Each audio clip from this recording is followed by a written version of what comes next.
Google പേ, phone പേ, Paytm, super മണി പോലെയുള്ള payment application ഉപയോഗിക്കുന്നവരാണ് നമ്മളിൽ ഭൂരിഭാഗം ആൾക്കാരും. അപ്പോൾ ഇത്തരം പേയ്മെന്റ് ആപ്ലിക്കേഷനകത്തെ ചില എളുപ്പ മാർഗങ്ങളാണ് ഇന്നത്തെ വീഡിയോയിൽ ഞാൻ പറഞ്ഞു തരുന്നത്.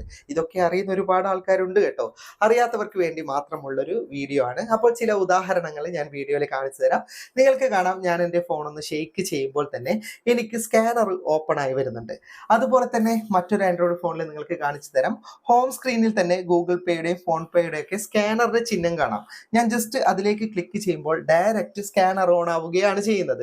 ഇതുകൊണ്ടുള്ള പ്രയോജനം, നമ്മൾ കടകളിലൊക്കെ പോയിട്ട് പേയ്മെന്റ് നടത്തുന്ന സമയത്ത് നമുക്ക് സ്കാനറിനായിട്ട് ആപ്ലിക്കേഷൻ ഓപ്പൺ ചെയ്ത് അതിനകത്ത് നിന്ന് സ്കാനർ എടുത്ത് സ്കാൻ ചെയ്യേണ്ട ആവശ്യമില്ല.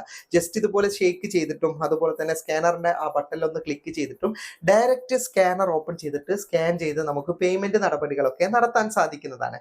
അപ്പോൾ ഇതുപോലെയുള്ള കുറച്ച് പേയ്മെന്റ് ആപ്ലിക്കേഷനകത്തെ എളുപ്പ മാർഗങ്ങളാണ് വീഡിയോയിൽ പറയുന്നത്. അപ്പോൾ ഇതിന്റെ കൂടുതൽ വിശദാംശങ്ങൾ വീഡിയോയിൽ പറഞ്ഞു തരാം. ഉദാഹരണമായി ഗൂഗിൾ പേ, ഫോൺ പേ എന്നീ രണ്ട് പേയ്മെന്റ് ആപ്ലിക്കേഷന്റെ ഡീറ്റെയിൽസ് മാത്രമേ ഞാൻ ഇതിൽ കാണിക്കുന്നുള്ളൂ.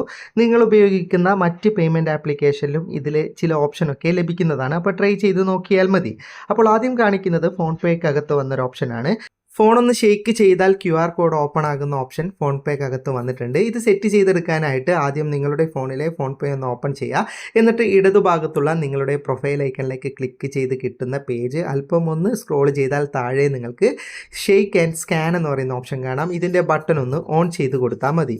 പിന്നീട് ഫോൺ പേ ഒന്ന് ഓപ്പൺ ചെയ്തിട്ട് ജസ്റ്റ് ഒന്ന് ഫോൺ ഷേക്ക് ചെയ്താൽ തന്നെ ഇതുപോലെ നിങ്ങൾക്ക് സ്കാനർ ഓപ്പൺ ആയി വരും. ജസ്റ്റ് നിങ്ങൾക്ക് QR കോഡ് സ്കാൻ ചെയ്തെടുക്കാൻ സാധിക്കുന്നതാണ്. ഇനി എല്ലാ പേയ്മെൻറ്റ് ആപ്ലിക്കേഷനിലും ലഭിക്കുന്ന ഓപ്ഷൻ പറഞ്ഞു തരാം. നിങ്ങൾ ഉപയോഗിക്കുന്ന പേയ്മെൻറ്റ് ആപ്ലിക്കേഷൻ ജസ്റ്റ് ഒന്ന് പ്രസ് ചെയ്ത് പിടിച്ചാൽ നിങ്ങൾക്ക് സ്കാൻ എനി QR കോഡ് എന്ന് പറയുന്ന ഒരു ഓപ്ഷൻ ഇവിടെ കാണുന്നുണ്ടെങ്കിൽ അത് ജസ്റ്റ് ഒന്ന് പ്രസ് ചെയ്ത് പിടിക്കുക. അപ്പോൾ നിങ്ങൾക്ക് ഇതുപോലെ ഷോർട്ട് കട്ട് ക്രിയേറ്റ് ചെയ്യാൻ പറ്റുന്നുണ്ടോ എന്ന് നോക്കാം. പറ്റുന്നുണ്ടെങ്കിൽ ഇതുപോലെ പുറത്തിട്ട് കൊടുക്കുക.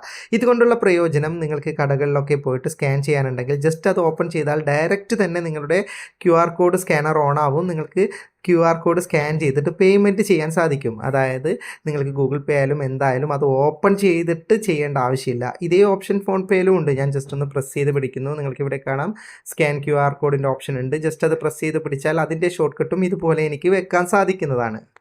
ഇത്തരം QR കോഡിൻ്റെ മാത്രം ഷോർട്ട് കട്ടല്ല, നമ്മുടെ പേയ്മെൻറ്റ് ആപ്ലിക്കേഷൻ ഒന്ന് പ്രസ് ചെയ്ത് പിടിച്ചാൽ പല ഓപ്ഷനും ലഭിക്കുന്നതാണ്. പേ എനി ഫോൺ നമ്പർ എന്ന് കാണാം. അതുപോലെ തന്നെ റീചാർജിൻ്റെത്, അതുപോലെ ബാങ്ക് ട്രാൻസ്ഫറിൻ്റെതൊക്കെ ഷോർട്ട് കട്ട് വെക്കാൻ സാധിക്കുന്നതാണ്. നമുക്ക് ഹോം സ്ക്രീനിൽ ഇതിപ്പോൾ ഗൂഗിൾ പേയുടേതാണ്. ഫോൺ പേ ആണെങ്കിൽ പ്രസ് ചെയ്ത് പിടിച്ചാൽ സെൻഡ് മണി മാത്രമല്ല, നമുക്ക് ബാലൻസ് ചെക്ക് ചെയ്യേണ്ട ഓപ്ഷൻ പോലും പുറത്ത് ഷോട്ട് ഇടാം. അതിലൂടെ നമുക്ക് ഇത്തരം പേയ്മെൻറ്റ് ആപ്ലിക്കേഷൻ ഓപ്പൺ ചെയ്യാതെ തന്നെ ഇത്തരം കാര്യങ്ങളൊക്കെ ചെയ്യാൻ സാധിക്കുന്നതാണ്. ഇനി ചില ഫോൺ മോഡലുകളിൽ ഇത്തരത്തിൽ നമുക്ക് ഷോർട്ട് കട്ട് ക്രിയേറ്റ് ചെയ്യാൻ പറ്റില്ല. ജസ്റ്റ് പ്രസ് ചെയ്ത് പിടിച്ച് ഇവിടുന്ന് തന്നെ ഓപ്പൺ ചെയ്യേണ്ടി വരും. അതായത് ഇത് പുറത്തേക്ക് വലിച്ചിട്ടിട്ട് നമ്മൾ ഡയറക്റ്റ് ഉപയോഗിക്കുന്ന പോലെ പറ്റില്ല. എങ്കിലും ആപ്ലിക്കേഷൻ ഒന്ന് പ്രസ് ചെയ്ത് പിടിച്ചാൽ അതിനകത്തെ ഓപ്ഷനൊക്കെ ലഭിക്കുന്നതാണ്. അപ്പോൾ നിങ്ങൾ ഇതൊക്കെ ഒന്ന് ട്രൈ ചെയ്ത് നോക്കുക. അതുപോലെ തന്നെ നിങ്ങൾക്ക് അറിയുന്ന ഇത്തരം ഓപ്ഷൻ ഉണ്ടെങ്കിൽ ഒന്ന് കമൻറ്റിൽ അറിയിക്കണം. വീഡിയോ ഇഷ്ടപ്പെട്ടെങ്കിൽ ലൈക്ക് ചെയ്യുക, നിങ്ങളുടെ അഭിപ്രായം കമൻറ്റ് ചെയ്യുക. ഒരുപാട് സുഹൃത്തുക്കൾക്ക് ഉപകാരപ്പെടും. ദയവായി ഷെയർ ചെയ്യുക. ഇതുപോലെയുള്ള വീഡിയോകൾ ദിവസേന ലഭിക്കാൻ ഫാറ്റ ടെക്കിൻ്റെ ഫേസ്ബുക്ക് പേജും യൂട്യൂബ് ചാനലും സബ്സ്ക്രൈബും ഫോളോയും ചെയ്യാൻ മറക്കരുത്. അപ്പോൾ വീണ്ടും കാണാം. അതുവരേക്കും ഗുഡ് ബൈ.